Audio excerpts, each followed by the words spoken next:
Welcome, everybody. How many people here for the first time? Welcome, welcome. Welcome to anybody joining us online on Zoom, first time. Welcome back, everybody. I like to start class by doing a small discussion topic for you to do small groups in the service of you meeting other people in the community rather than it just being a place to meditate and listen to a talk and leave. The central focus in Buddhism is creating community, is connection, and knowing that we need to have support and be supportive of each other on the path. So I always come up with a topic connected with maybe what I'm going to talk about. The last few weeks I talked about we started the series on the Four Noble Truths and the Eightfold Path, and spent about 3 weeks talking about the first factor of the Eightfold Path. Last week we talked about and meditated on, discussed dependent origination, the 12 links of dependent origination, which concludes the first factor of the Eightfold Path. And tonight we move on to the second factor, which is translated as intention or thought. And it's what all karma is based on. All of our karma is based on the intention behind the action, even though karma means action. When we think of karmic fruit, the outcome of our actions, the negative actions that have negative fruits or results, or positive actions that have positive outcomes or fruits or results. From a Buddhist perspective, it's all based on the intention that is fueling the act, not the act itself. Does that make sense? So the second factor is making sure that we have wise intentions. Sometimes it's called right intentions or right thought, thinking about things in the right way, in a positive way. I'll talk about that tonight. But before I give away the whole topic, I'd like you to discuss intention and for a moment reflecting on this big question of what is your intention? Like right now, maybe your intention for meditation, your intention for your life's energy, which maybe sometimes we call it our aspiration. What are we hoping for? Where are we going? Where are we trying to get to with our spiritual, meditative, wisdom practices? What's your intention? Again, sometimes the way that that's talked about is thought. You can also reflect on, how do you think about the world? Do you think about the world with lust for life? The world as a playground of what pleasant experience can I have next? Do you resent the world or fear it? Do you have some kind of turning on the news and wars and Gaza and Iran and Africa and kind of fear of the world, thinking this world is an unsafe, unkind place filled with greed and hatred and delusion? How do you think about the world? What is your intention? How are you going to respond to your own heart, mind, body? How are you going to respond? What's your intention to living in this world in a way that doesn't create suffering but helps alleviate it? So small groups on intention and the way that you're thinking about your life and your place in this world and being, on this planet at this time with all of the crazy shit that's going down. So small groups at home, I know there's a lot of big topics, but you only have 5 minutes, so keep it concise. I'll open the breakout rooms. I know I threw out a lot of big topics for you to discuss in 1 minute apiece.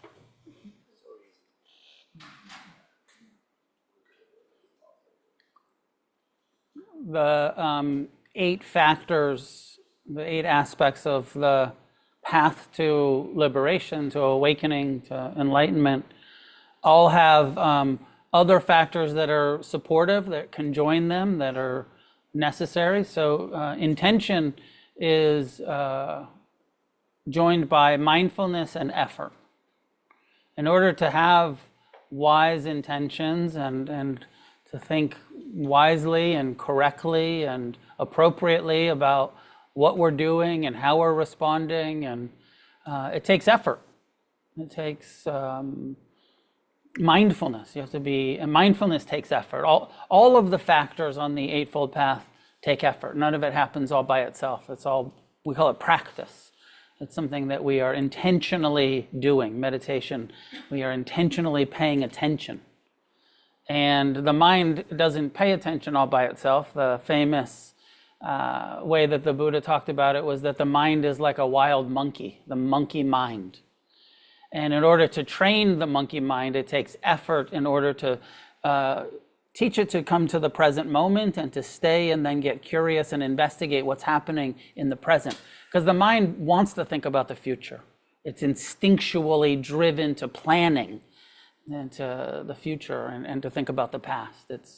So the intention to be present is where we start. I want to be here now. I want to be mindful. I want to be present in my body with my emotions and with the observation of my thoughts as that are happening in the present. So we will meditate with the intention to see clearly and to respond appropriately to what arises in the mind. This kind of meditation is not about trying to stop the mind. It's not about trying to completely shut it down and just experience peace. More to develop a wise and peaceful relationship with the fact that the mind likes to plan, and likes to remember, and likes to judge and fear and lust and do all of the things that it does, but we change our relationship to it. So we'll have about 30 minutes of sitting meditation. Find a way to be that feels sustainable, upright, relaxed.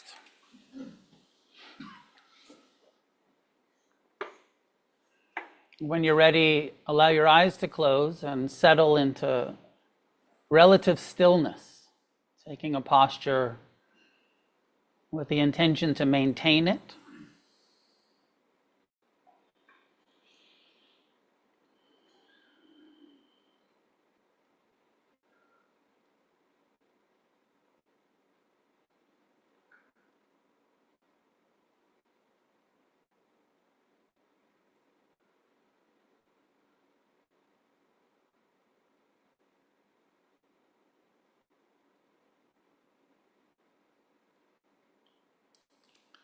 Remembering the aspiration that you're here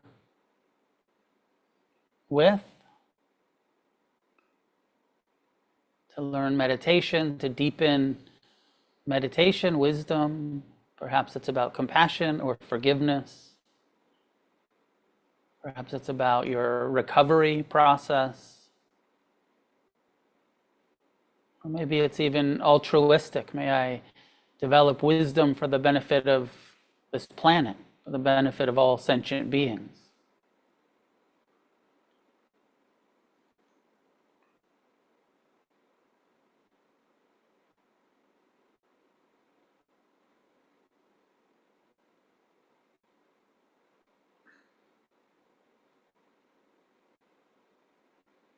And then directing the attention to the sensations of the breath, mindfulness of breathing.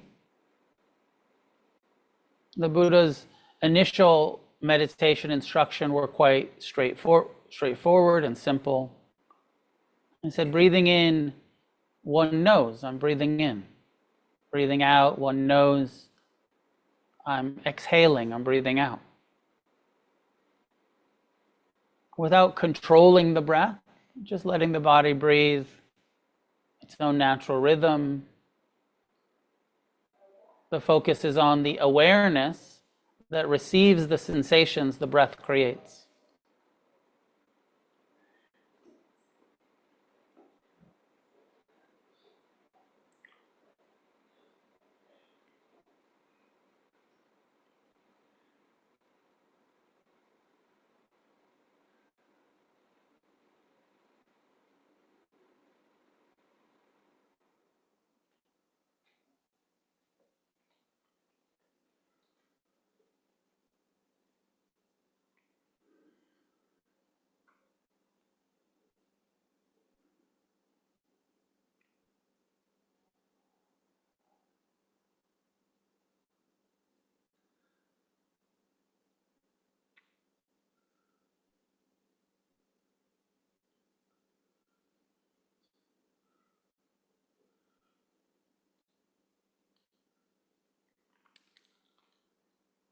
The intention of kindness, of self-acceptance,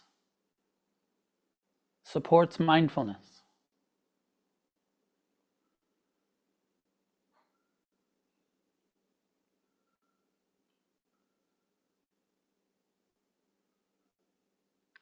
Letting go of the past, just this breath. Letting go of the future, just this breath. Simple, focused attention.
We can't stop the mind from thinking. And when you find yourself involved in a thought about the future or the past, acknowledge it, thinking, name it, label it. And then disengage and see how you can choose to bring your attention back to the breath over and over.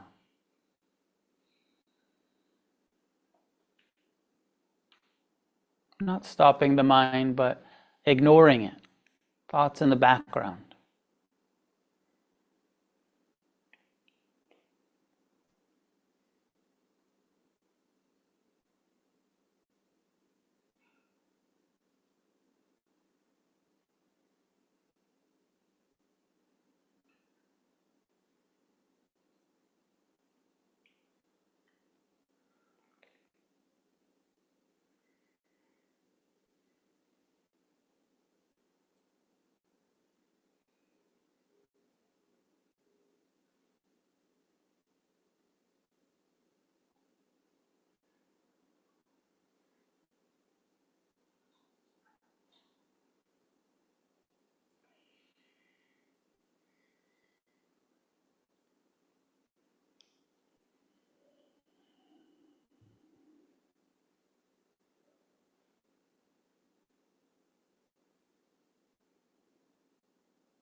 What are you intentionally doing in this moment?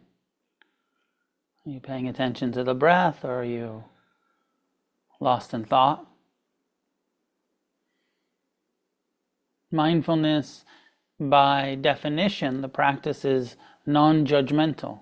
Not to judge, not to criticize or compare, just to become aware of the mind and the body without judgment. The mind thinks, the body breathes. Come back to the breath.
Keep coming back to the breath, connecting, sustaining, investigating the sensations of the breath, and beginning to add the second part of the practice, which is the feeling tone, becoming aware of what is perceived as pleasant or unpleasant or neutral, and start with the breath. How's the breath feel? Are these sensations of breathing pleasant or unpleasant or neutral?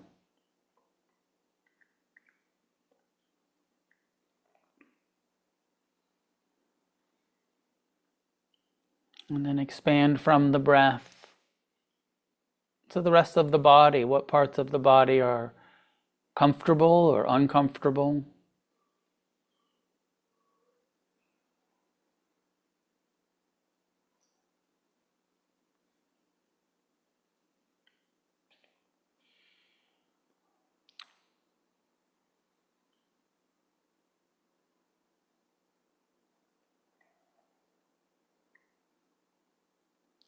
They include the sense doors of sound, sight, smell, taste,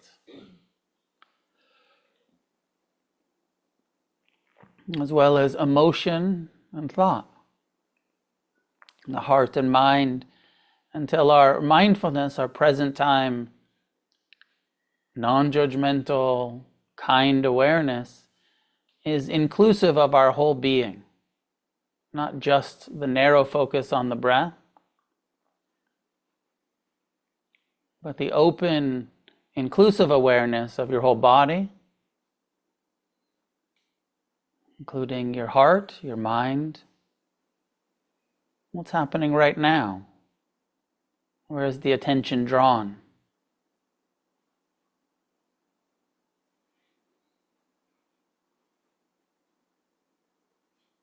And wherever it's drawn to, just asking, is this pleasant or unpleasant? Or perhaps neutral, neither pleasant nor unpleasant.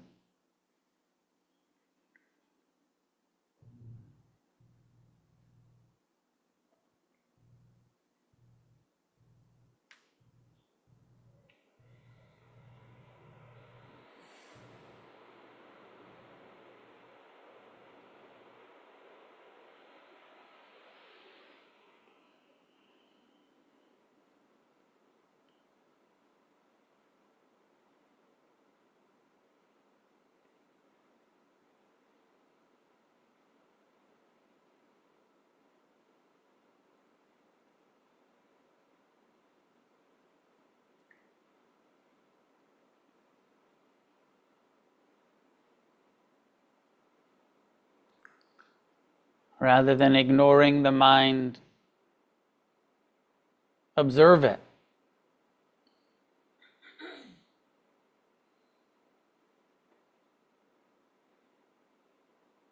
What kind of thoughts are present? Are they wholesome or unwholesome? Are they craving or aversion, anger or fear?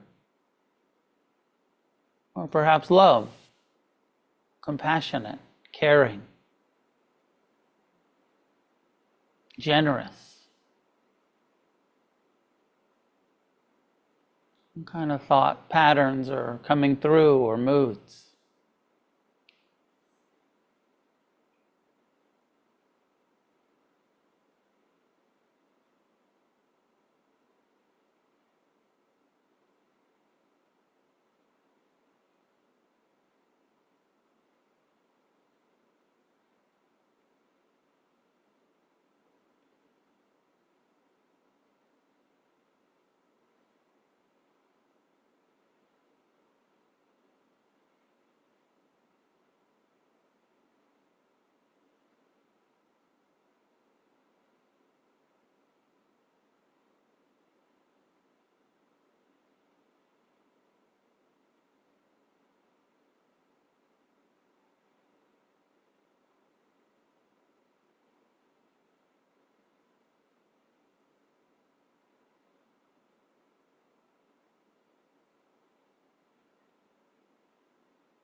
when we become uncomfortable, unpleasant sensations in the body or unpleasant emotions, the heart or mind,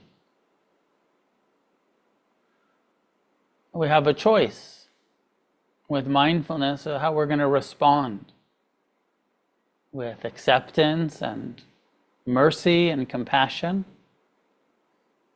or the habitual reaction of aversion.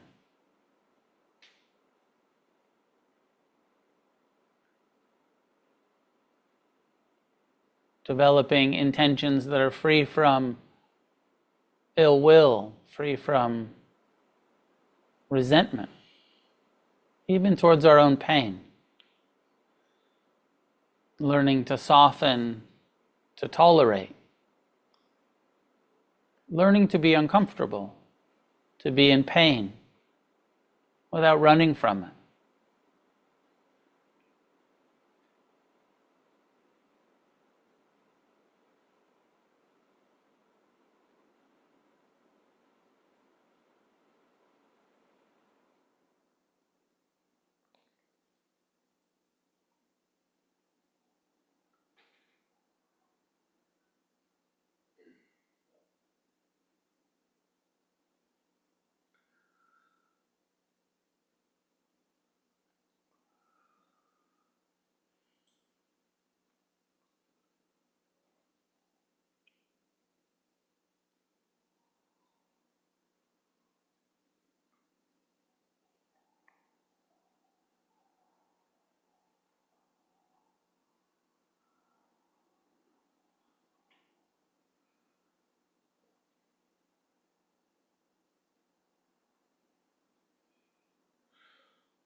For the last couple of minutes of the sitting, turning towards the practice of loving kindness by extending wishes to yourself and to the people sitting next to you,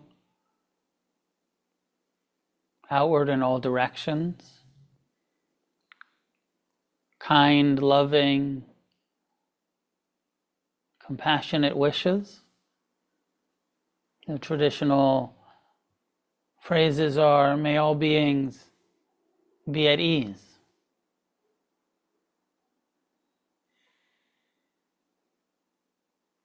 May all beings be free from suffering.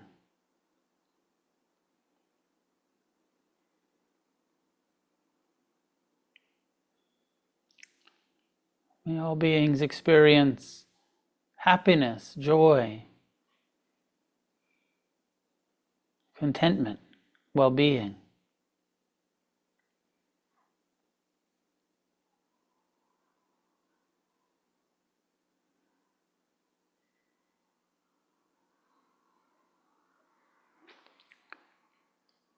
Loving kindness, attitude of unconditional friendliness to our benefactors, the people that we care about and love, friends and family, communities. Loving kindness to the unknown masses, the humans all over the planet, the wise and the unwise, the young and the old.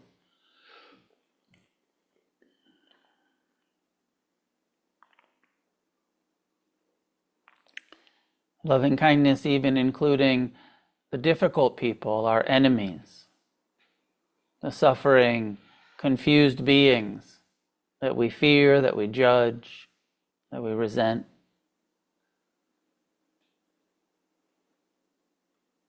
May all beings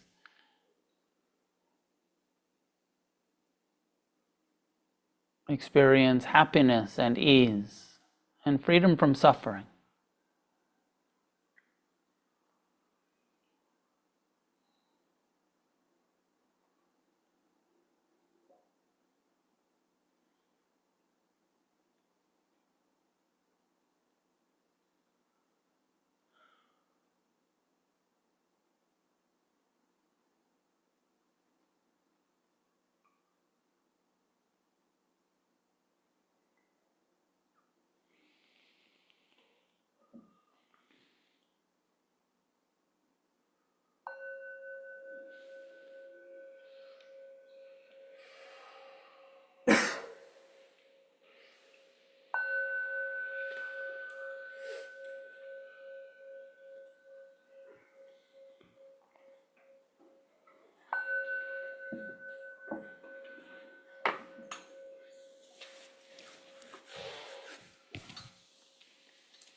These two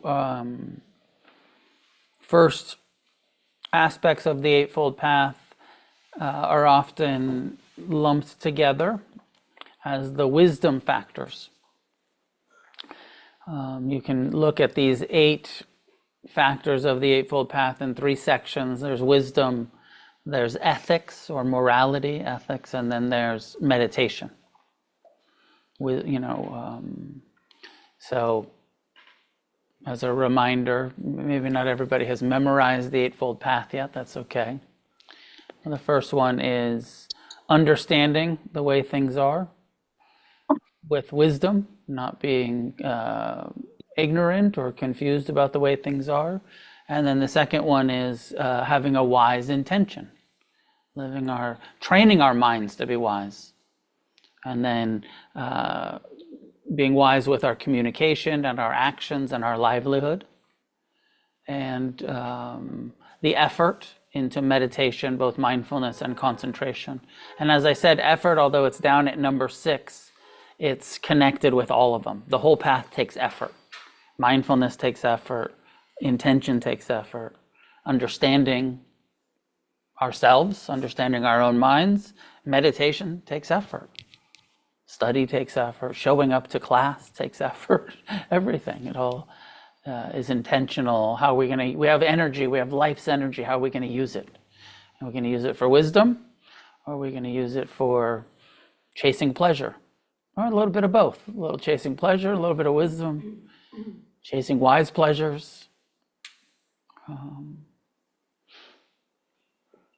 So this is a pretty simple factor, the way that what's recorded as the Buddha's teachings, and I'm using this word of the Buddha, and these are translations of the oldest written documents in Buddhism, which is called the Pali Canon.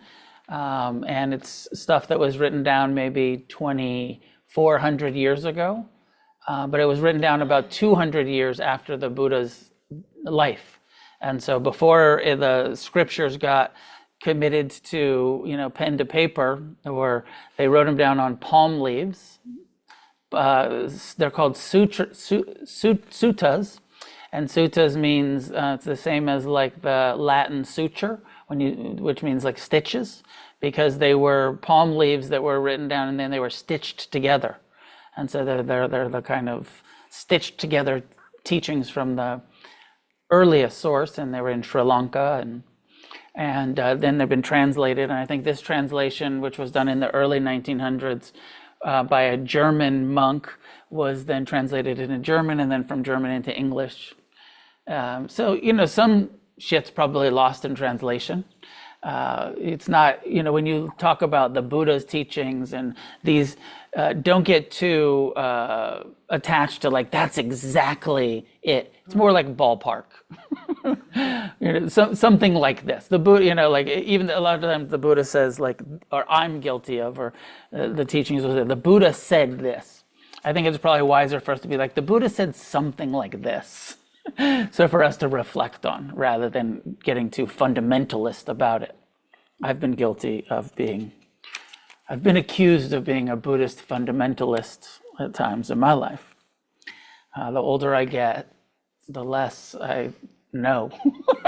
The less certain I am, the less attached to being right, which is actually pleasant.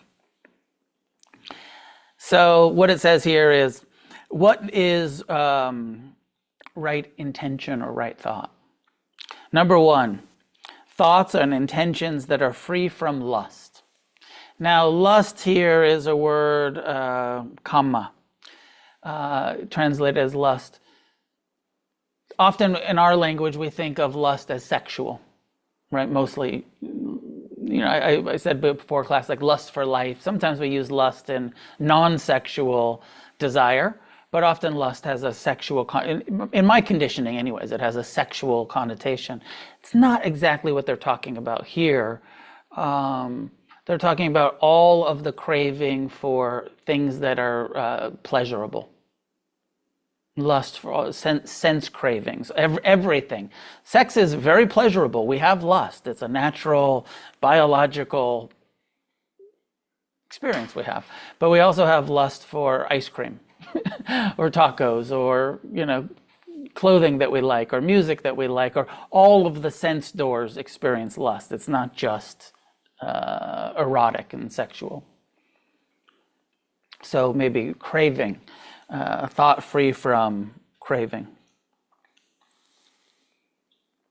Now, it's not like, this isn't a teaching that says like, now just stop craving. It's not that delusional of like, yeah, now free your mind from all cravings. That's the goal, and this whole path of meditation is what's going to bring us there. This isn't, it's not a linear path. It's not like, okay, first I got to free myself from craving, and then I can learn meditation down at 7 and 8. It is the 7th and 8th factors. It is mindfulness and concentration and renunciation that is going to lead to less and less craving, less and less identification with the cravings that do arise. Thoughts free from lust, thoughts free from ill will, which means all forms of aversion, all forms of I don't want this to be happening. I hate this. I resent it. I'm afraid of it. Ill will. I think better translation is aversion, of resistance. And then the third one, and there's only 3 in this, thoughts free from cruelty. intention of causing harm, physical harm or emotional harm to others. So aversion, ill will, can just be like towards your own experience, but then cruelty, maybe sometimes it's cruelty towards ourselves, but usually it's in the context of you've hurt me and I want to hurt you back. Or I want to hurt you because you've hurt someone else, because you're a Nazi, so I'm going to punch you in the face. And that's my intention. That's my, kind of cruelty, because you deserve it, that justification of.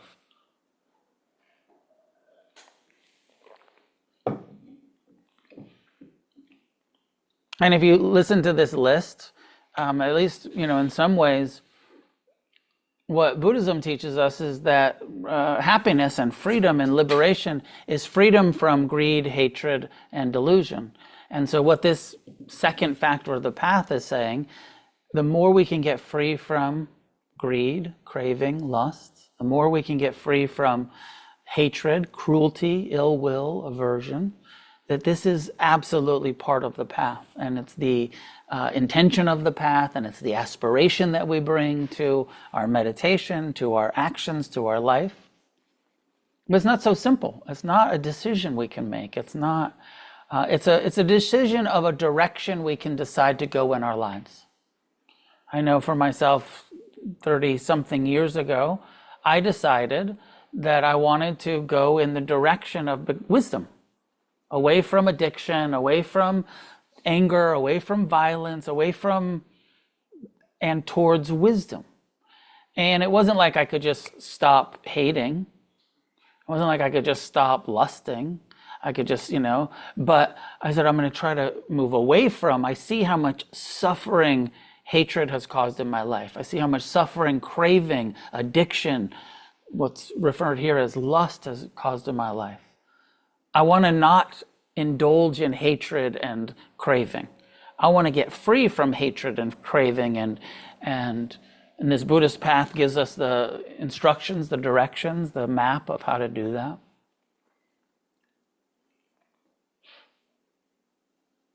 But it's a slow process.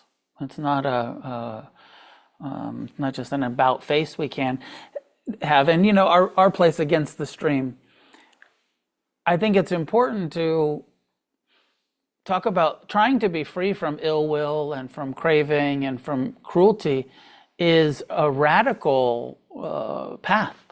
It's counter to the human instincts, because the stream is greed for material, sensual. Lust is normal. Non-lust is rare. Craving is the norm. We're born into a body that craves. Not your fault. It's survival instinct. It's cellular. It's, and even sexual lust is like, yeah, your body does that all by itself. It's a procreation imperative. It's not just that you're horny. Your body's like, we got to fucking reproduce. Can I mate with it, or should I kill it? Is it a threat, or is it a partner? And that's just happening all by itself. So the Buddha's saying, like, well, don't lust. don't crave. Don't, that causes suffering in your life. So stop doing that. Okay, how?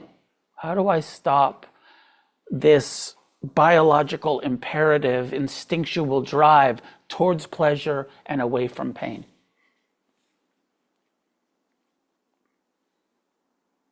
That's the question. And the answer is learn to sit still. Learn to be in pain. Not a very satisfying, when this Patiso Tagami, which was what translates as against the stream, the Buddha was like, I'm going to teach people that, they can learn to be in pain. That's not going to sell well. That's not going to be a popular, a lot of the other teachers are saying, like, you can have bliss all of the time. The Buddha's saying, like, I can teach you to be really fucking uncomfortable and not bothered by it. It's more realistic rather than this delusion of spiritual bliss all of the time. a realistic idea of like, oh, I can learn to be with pleasure when it's appropriate, non-attached appreciation.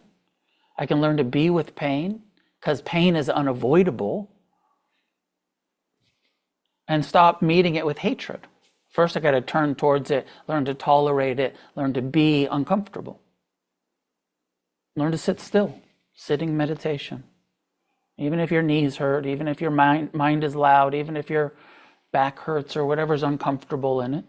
Oh, I can just sit here and hurt, and it's okay to hurt. I don't have to run from it. This idea that if you get really good at meditation, you'll be comfortable all the time. You'll be comfortable with your discomfort. And if you like meditating and it's always comfortable, you're probably not doing it right. And maybe you need to increase the period of time. If you sit here for the first 20 minutes, you're like, this is fine. Do 30 minutes, do 40 minutes. Start sitting for an hour so that you get to the place where it's a bit uncomfortable and you're moving the needle towards tolerance and compassion rather than I'm just comfortable all the time. Get uncomfortable. Go to a silent retreat. Go to a longer silent retreat. You'll get uncomfortable. Come sit with me in June for 5 days. Go to a longer retreat, a 10-day. Go to a 30-day retreat. And, get uncomfortable and learn to not hate it. Not meet it with hatred. Although it's not talked about here, the way that I think about this is when we're thinking, especially if we're going to translate it as thoughts that are free from ill will, thoughts that are free from craving, thoughts that are free from cruelty. Have you noticed in your mind the difference between volitional and non-volitional thoughts? The thoughts that you're intentionally, volitionally thinking about, and the thoughts that are just coming out of nowhere. Like in meditation, you see that a lot, right? In some ways, when we sit down in meditation, we tell our minds to shut up. I'm going to pay attention to my breath now, but then your mind keeps thinking. Non-volitionally, your mind says, hey, don't forget about your plans tomorrow, or, what are you going to have for dinner after class? Or do we want tacos? Do we want pizza? The mind just non-volitionally starts thinking about things. And there's a part of our human mind that is completely impersonal and completely, it's just like it's programmed, it's conditioned, it thinks, it's its job to think. But it's not you thinking. The mind thinks all by itself. There's awareness of it, and then there's the, I've got this issue and I really want to think about it. I want to contemplate what's happening at work or in my relationship, and I'm volitionally really analyzing it and thinking about it, and I'm, making some plans. Like I like to make plans. I like to travel, and traveling is really fun. And it's like really sitting down and being like, okay, we're going to go to Thailand, then we're going to go to Cambodia, and then we're going to go to this retreat, and volitionally planning something. So much different than I'm sitting here trying to pay attention to my breath and my mind's thinking about Cambodia. Non-volitional. I'm not trying to plan that shit right now. That's not what I'm doing here. I'm trying to investigate the present. But non-volitionally, my mind keeps thinking. So the way that I hear and relate to free from lust, free from cruelty, is the volitional thoughts. Non-volitionally, I might be sitting here and my mind will think about someone that harmed me, and it'll just say, fuck that guy. And then like all by itself, and then I'll be like, oh, actually, I don't really, that's not how I feel. Actually, I feel like I forgive you. And the forgiveness feels like the volitional thought, like that's actually where I'm intentionally coming from. But there's that hard drive that's like, oh, they hurt you, resent them. And maybe even cruelty. Oh, fuck that guy, I hope they get hit by a bus. Oh, wait, where did that come from? Just kind of being like, actually, my volitional thought is, I actually hope you have happiness. I hope you have, like the loving kindness that we did at the end. That's where I really consciously want to come from, volitionally how I want to think, but non-volitionally, my mind still has a lot of negative habits. Free from intentionally, and that thought, because the first half of my life, I thought that hatred was noble and justified. Not even the first half, but before I started meditating. I thought that some people should just be hated, and they deserve to be hated. And that cruelty was justified in certain, the kind of like, you got to fight the Nazis, in the punk scene or whatever, on the planet, whatever it is. And that was just something that we needed to do. And then as I started to practice the Dharma and look at this intention of what would it be like to not have hatred, to not have cruelty, to see actually how much suffering there is in that hatred, and to actually have compassion. Now, it doesn't mean that there might not sometimes be self-defense or good boundaries and consequences and all of those things. That we don't want to become too spiritually complacent, where we're like, well, I'm just compassionate towards everybody, so I don't get involved. Some level of engagement and action and out of compassion.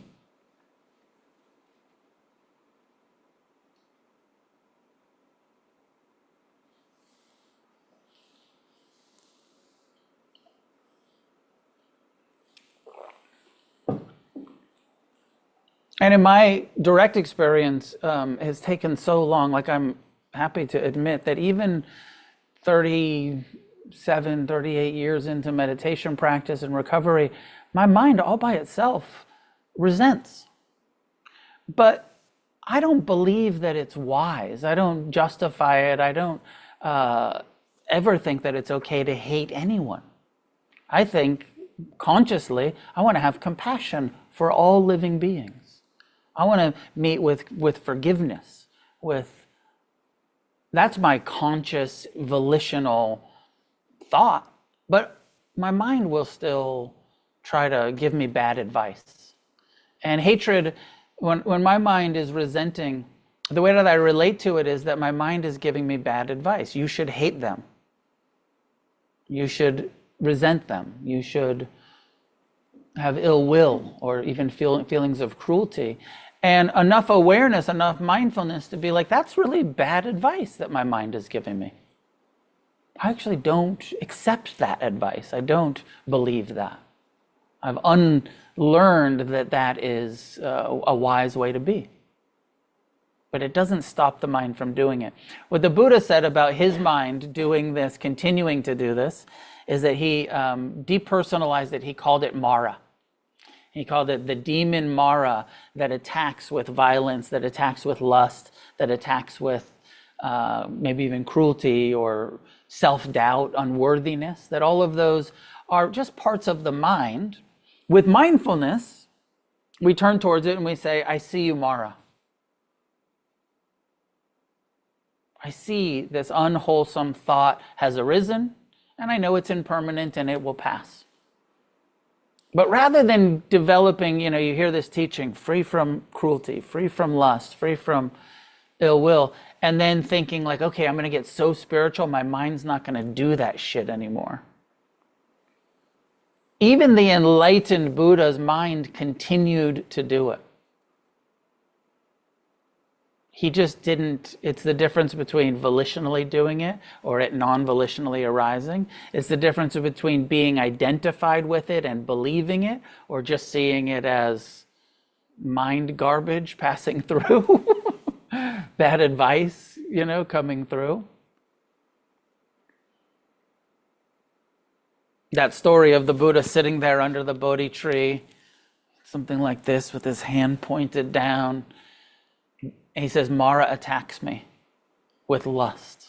Mara attacks me with violence. Mara attacks me with doubt. The last thing Mara says to the Buddha is, who do you think you are?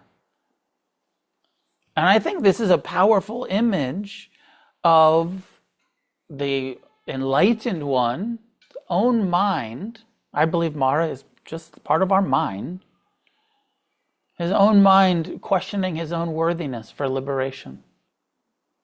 This is powerful. So that, the rest of us who at times have low self-esteem or self-doubt or feelings of unworthiness, we're in good company. Even the Buddha experienced that, even on the verge of awakening. It's just what the human mind does all by itself. It's not your fault. But mindfulness, but wisdom that we develop, then you're relating to it rather than believing it. Oh, my mind is lusting again. Oh, my mind is judging again, is angry again, is afraid again. I see you, Mara. After the Buddha's awakening for the rest of his life, he said that part of the mind continued to return. You would kind of think like, well, now I'm enlightened, so that shit's gone forever. What was gone forever, as reported, in the early Buddhist teachings, is identification with it and habitual reaction to it of believing it. That was gone forever. But it didn't stop those sort of thoughts. And in some ways, these are just afflictive emotional states, right? These are just... And you can't meditate away your afflictive emotional states. You can meditate your radical transformation of how you relate to them. I see you. I'm awake. I'm paying attention. I'm not so identified with it as who I am. I don't believe it anymore. But I can't just, meditation's not a lobotomy. It doesn't scramble it doesn't just get rid of it. It doesn't medicate it or suppress it or... if I look at my own direct experience and also the teachers that I've had, there's such a dramatic decrease in the afflictive emotions. I feel like when I started meditating, I was a kind of a tough case. I was in a lot of suffering. I was I felt like a really wounded animal in my early meditation practice, incarcerated and a lot of pain, a lot of suffering. And so when I started looking at my mind, all I saw was lust, hatred, self-centered, self-hatred. It took a long time in meditation to develop, there's actually a little bit of positive thought here. There's some compassion. There's some love. There's some kindness. That didn't happen in the first year, didn't even happen in the second year. Somewhere between kind of 2 and... I started doing the loving kindness practice. Pretty early, probably in the first or second year of my meditation practice. And I didn't even believe it for the first couple of years. But after a couple of years of saying, may all beings be happy, may all beings be at ease, may all beings be free from suffering, I started to be like, I hate this less than I used to. I'm starting to feel a little bit of authenticity, and I actually do want people to be happy. I actually do want all beings to not suffer. And I'm including myself in that. But it took me, it was like 5 years in, 10 years in, that it became more authentic. Because this teaching, the second factor, although the traditional frame is free from hatred, what's also alluding to here is not just free from hatred, filled with love, the opposite of hatred, filled with loving kindness, filled with compassion, filled with forgiveness, training the mind away from its negativity bias towards a positive mental attitude, PMA, as we say, as the Bad Brains famously encouraged the punk rockers. I get a positive mental attitude. Not just not a negative one, even though this teaching is just saying, like, don't have the negative one. The Dharma is filled with teachings on love, on kindness, on compassion, on forgiveness. So my mind always goes back to, like, okay, well, how do we do that? I have this mind that has a bunch of bad habits. I live with Mara. I live with lust. I live with fear. I live with all of these afflictive emotional states. And when the Buddha was asked how it works, he says, how do you train your mind? How do I free myself from these wrong thought patterns? And one of the things is, he says, when mindfulness identifies it, he said, then you replace it. So when you see cruelty in your mind, replace it with compassion. When you see lust in your mind, replace it with non-attachment, with letting go, with appreciative joy, rather than envy, rather than jealousy, rather than lust. And he said, by doing that, he said, the mind is like a soft stone. And like if this bell here was your brain, and you were dropping loving kindness. Like I said, the first couple of years, I felt my loving kindness just bounced right off. I would say, may all beings be happy, and then my mind would say, this is bullshit. This is stupid. You've really become a fucking hippie. But I kept saying it, and I kept saying it, and it kept bouncing off, and it kept bouncing off. But then after some couple of years, it's like, oh, actually, I'm starting to feel it. And he said, you drop it in the same place over and over, that awareness, that intention, that wisdom, and then it creates a habit. And if you know anything about neuroscience, what he was saying was that neurons that fire together, wire together, that we can create mind habits and neural pathways through repetition. That we're actually, we're literally training the mind to be kind, to be compassionate, to be loving, to be forgiving, to be present. Training the monkey mind. We're doing that through repetition. Come back to the breath, come back to love, come back to compassion. Come back to, oh, my mind wants to hate, not good advice. Back to forgiveness. Over and over and over until it stops bouncing off so much and becomes actually a trained mind that Mara visits, but that there's enough awareness to say, not today, Mara. Now, I'm paying attention. I'm not going to get hooked. I know that these, reactive tendencies are not the source of happiness. I know that non-attachment, that compassion is the source of happiness.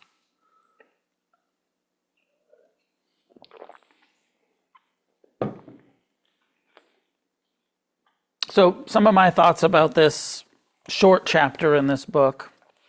Any questions, any comments, any further discussion about the meditation instructions or the second factor of the Eightfold Path? Please. Maybe not a silly question. I was thinking about this week in meditation. Yeah. You always, you're saying like, when you're doing, you're like, don't control the breath, don't control the, just let the mind do what it does, observe. But then when it comes to like, I was noticing a lot of tension in my eyes this week. I was a lot of squinting or whatever, some stress or something. And I'm like, oh yeah, relax. And then I was kind of like, why don't I just hang out and see what's up with all that stress in my eyes right now? And because like always though, when I notice a tension or the tension in my jaw, I'm always like, oh, relax that. Yeah. Go. And then this week I started thinking like, wait, why? I try not to do that with anything else, That even softening is like a little bit of avoidance or something. Or like, it's a good point. To just observe how I am and be okay with that. Yeah. And why am I changing it? It's a good question. It's a good point for those of you at home that might not have been able to hear in the back. Ramage is saying, there's this instruction that I often give, that we often give around, like if you notice tension in the body, soften it. I don't think I said it tonight, but I usually say it. So soften your belly, soften your jaw. And he was saying often when he meditates, he notices his eyes are squinching or there's some tension around the eyes. And that he was exploring like, going to that instruction of like, release it, soften it. He said, but what if I don't soften it and I just investigate it, right? Something like that. What's happening? Or what is this tension about? I generally think that tension, in my experience, is usually resistance of some kind. That I'm clinging to something or I'm resisting something when my belly is tight or my jaw is tight or my eyes are getting squinchy or whatever, tense in that way. So for me, usually that's enough to know tightness in that way is aversion to something. And I have that understanding. So I do feel like usually softening it will unlock whatever I'm resisting But but using the quality of mindfulness that is investigation to being like, is there something here in my eyes that I'm tightening around, that I'm, actually inquiring into it? What am I resisting here? What is it that I'm trying to squint away? Sometimes actually directly asking that question in the meditation can be interesting. What am I trying to, tighten my jaw or my belly or my shoulders or whatever it is? What am I resisting? What is, sometimes it's just discomfort. Sometimes there's some emotion in there, and you can be like, oh, there's actually some tears that want to come out that I'm resisting. Tears are right here under the surface, and I'm not really letting myself feel some grief, and my face is kind of tight around that cathartic experience that the body actually wants to have. Sometimes. I'm not saying that's what's happening, but I've seen that in my own practice. So it is a good question, and the problem with giving instructions to groups is that there's not always the right instruction for everyone. So there's these sort of general instructions that we give, and then you have to make the practice your own. Sometimes I just soften it. Sometimes I inquire into what's going on here. Why are my eyes so tight? Is there something that wants to be felt? Jason, go ahead. I was just curious. I've heard like you talked about, the three baskets, right? Yeah. Wisdom,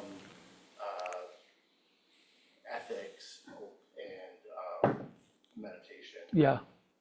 And sometimes I hear where wisdom is actually last, where it's ethics, or it's sila, samadhi, panya, versus panya, samadhi, sila, or sila, samadhi. I'm just wondering, do you have any thoughts about why is it just stylistic from teacher to teacher, or what? I mean, you're reading from, an authority. Well, he didn't put the three baskets in there. I was just freestyling that. Well, the thing is, it's not 1 through 8. They had to list them, so they gave them numbers, 1 through 8. And it starts with understanding and thought or intention, and then it goes on to the, communication and action and livelihood, and then it goes, when they put them in 1 through 8, it went that. But really, it's not a linear, it's, Jason knows this. Like Jason's, you guys can all look at Jason, the t-shirt he has on, which is the Dharma wheel. That is the Eightfold Path. You are my prop now. Sorry at home if you can't see it. And there's 8 spokes on the wheel. And it's not number 1 and then 2. It's just an 8-spoked wheel. The reason I think, the reason I think that sometimes we go sila, samadhi, panya is because practically sila means ethics, samadhi means meditation, panya means wisdom, because I think that practically, actually as we practice, first, traditionally, when you want to go practice Buddhism, you take the 5 precepts, sila. You say, I'm interested in ending suffering, and this is like in traditional Buddhist cultures, Asian traditional cultures, I take the 5 precepts. I vow to not kill and lie and steal and cheat and get loaded. Sila comes first for most Buddhists, a commitment to being ethical, to being nonviolent, to being a good person. Sila. And then maybe if you've taken the precepts and you've committed to a Buddhist practice, then samadhi, meditation. And if you meditate enough, you will experience wisdom, panya. Practically, that's usually how it works. Now, in the West, most of us, you and I are good examples, samadhi first. Most Americans don't give a shit about Buddhism, but they want to learn meditation. They don't give a shit about ethics. They're not coming here for precepts. I want to learn meditation.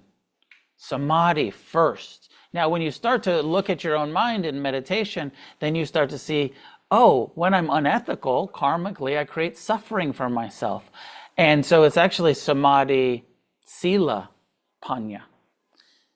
Teaching it in the order that they're written, first we teach the panya, then the sila, than the samadhi, just because that's how they got written down in the traditional thing. But it's really the wheel. And so it depends on maybe where we enter the wheel. Didn't almost all of us enter the wheel at meditation? Mindfulness. What got you interested? I want to learn mindfulness. I want to learn meditation. Some people, maybe you read a book and you're like, ethics. I want to be wise communication, wise action, wise livelihood. That might have hooked some people in. And it is traditionally how it's taught in Buddhist cultures. Be ethical. And the truth is, most Buddhists don't actually ever get to meditation. They practice the ethics. I was telling the story about when we were in Sri Lanka and our Sri Lankan American friend that lives over there, about how he's often asked in Sri Lanka, this Buddhist country, is he a good Buddhist? And so, you think like, well, what's that mean? Do you meditate? Do you practice the precepts? And that's not the definition. In that Buddhist country, the definition of a good Buddhist is, are you ethical and are you generous? Do you attend the Buddhist temple and do you give offerings? That, and maybe not so different than a good Christian or a good Jew, or do you go to church? Do you donate? Not do you practice the precepts? Do you go? Do you donate? If you donate, you're good at it. If you give us money, you're a good Buddhist. Where actually the teachings are, do you practice ethics? Do you practice meditation? If you have something to give or don't have anything to give, are you practicing the path? Make sense? Yeah, it always seemed to me like starting with wise understanding is a big ask. Yeah. Might have been, and even when I was creating Refuge, we probably talked about this. They were like, well, maybe, you might have been one of the voices that said, so I'm going to use the Eightfold Path for addiction recovery. And they said, it's so confusing to start at understanding and intention, because it is. Maybe we should flip it and do mindfulness, because that's where we're really starting. Effort, mindfulness. But because it's just the tradition for 2,600 years, you just leave the list as it is, and I didn't feel I'm taking enough liberties with Buddhism. I didn't feel like I could rewrite the Eightfold Path. The Eightfold Path is what it is. I didn't need to rearrange it. Maybe enough for tonight. Thank you for listening and contemplating and reflecting on intentions. Please bring this into your daily life, into your practice, into your world, to really look at your mind and be like, okay, are these thoughts volitional? Are they non-volitional? Are these kind thoughts? Are these unkind thoughts? Try to replace the unkind, unwholesome, unwise, cruel, resentful with positive. Turn to forgiveness. Turn to loving kindness. Do loving kindness every day for the next 5 years and notice how your mind changes and the habits of your mind change in the long-term practice. I have a retreat this Sunday. I think it's 9 a.m. to 3 p.m. sitting, walking in this room. You're all invited to do a day of practice with me. You can register for that through refugerecovery.org. It's $50 suggested registration fee. You can give half if you can't afford the 50. If you can afford it, you can pay double and scholarship someone else. And you can also come for free if you can't afford it. All are welcome. Nobody's turned away for lack of ability to pay. So opportunity to do some longer, consistent practice on this coming Sunday. And then we have a retreat in June, 5-night silent retreat where we do sitting and walking and sitting and walking and eating in silence, and we stay residential at the retreat center here in Palos Verdes, a new retreat center pretty close by we're using. You're all invited to that. Sign up soon, register, get yourself a bed, especially if you want a single room. Those sell out first. If you don't mind sharing, bunking with other people, those will probably be available. But hope many of you join us for that practice opportunity. And I'm working on the fall pilgrimage trip to Cambodia. So I was talking about my mind thinking about, we're going to go to Angkor Wat, to these sacred ancient Buddhist, Hindu ruins in Southeast Asia. And then we're going to spend some time in Thailand and do some retreat practice, probably visit some monasteries. And at the very end, for some reason, this is going to be the 4th year that we've been doing these Asian Buddhist pilgrimages. And the first year we got Thai tattoos. So, because we were in Thailand, and then the second year we were in India, we didn't end up getting tattoos. This last year we were in Sri Lanka, we got tattooed. But it's become a kind of tradition to get tattoos at the end of our pilgrimage. So this year we're actually going to end our pilgrimage in Thailand at the Thai International Tattoo Convention. And we're going to have this weekend in Chiang Mai where, you can actually, where we'll have done retreat, we'll have done all this stuff. And then we're going to end at a tattoo convention in Thailand, which should be pretty cool and interesting if you like tattoos. I don't have any room, so I'm just going over the top of my old ones, which is fun. Class is done by donation. Against the Stream is a nonprofit organization that is totally dependent on your generosity. I am also dependent on your generosity for my livelihood. And as I've been acknowledging, actually our accounts are quite low, and our, last year there was enough money that came in that I was able to take a small salary. This year I've had to cancel my salary so far unless some money comes in, because first we have to pay the rent and keep the center before supporting me. So then I just teach for free, which, I love teaching, happy to be here, but also I like to be supported, and, I'm grateful for your generosity. So please be generous. Please consider $25 for drop-in. Consider becoming a monthly supporter. Consider giving bigger donations if you can't afford it and you feel moved to support the center. Please do that. And we'll leave it there for tonight. May any goodness that comes from our practice be shared with each other and offered outward in all directions, shared with all living beings. May each one of us get as free as possible in this lifetime. And together, may we create a positive change on this very confused planet.